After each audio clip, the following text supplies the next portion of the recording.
जळगाव शहरातील मेहरून तलाव परिसरात मोठ्या प्रमाणात सांडपाणी सोडले जात असल्याचं यावेळी समोर आले असून प्रशासनाचं लक्ष वेधण्यासाठी यावेळी महानगरपालिकेच्या महासभेत नगरसेविका वैशाली पाटील यांनी मेहरून तलाव वाचवाचा ड्रेस परिधान करत महानगरपालिका प्रशासनाचे लक्ष वेधले आहे।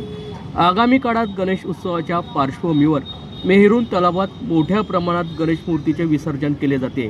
मात्र याच तलावात सांडपाणी सोडले जात असल्याने तलावाचे प्रदूषण वाढत असून धार्मिक पावित्र्याचा प्रश्न निर्माण झाला आहे।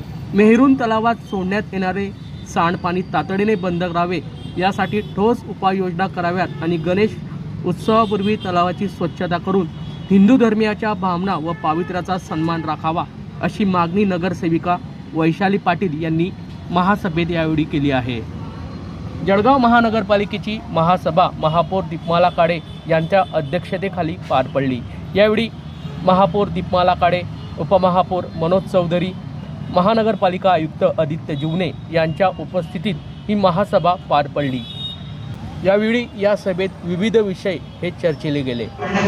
ताई, काय सांगाल, आज आपण सभागृहामध्ये एक अनोखा असा ड्रेस परिधान करून आला होता, काय संकल्पना होती, काय मागणी? आमचा प्रभागातला मेहरूनचा भाग आहे, तिथं 16 ते 17 पाईपांद्वारे सांडपाणी सोडलं जात आहे। तर ते अत्यंत चुकीचं आहे, कारण की टॉयलेटचं पाणी, सांडपाणी तिथं जातं आहे आणि तिथंच गणपती विसर्जन होतात।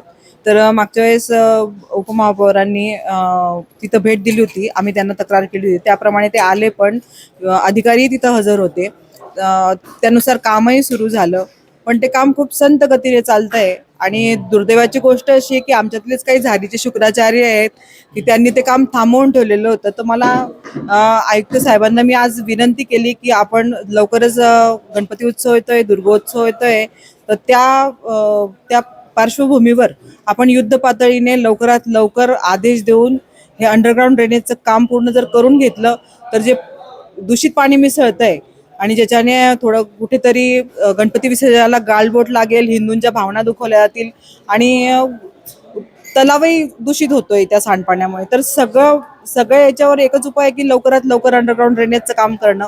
आणि मी त्याविषयीच आयुक्त साहेबांना विनंती केली की आपण कृपा करून युद्ध पातळीवर हे काम पूर्ण करून घ्या, कारण येत्या 15-20 दिवसामध्ये गणपती बसतील आणि त्यानंतर 10 दिवसांनी गणपती विसर्जन होईल आणि लगेच दुर्गा देवीचा पण उत्सव सुरू होतो। तर या पार्श्वभूमीवर मी त्यांना विनंती केली की आपण हे काम लवकरात लवकर पूर्ण करा।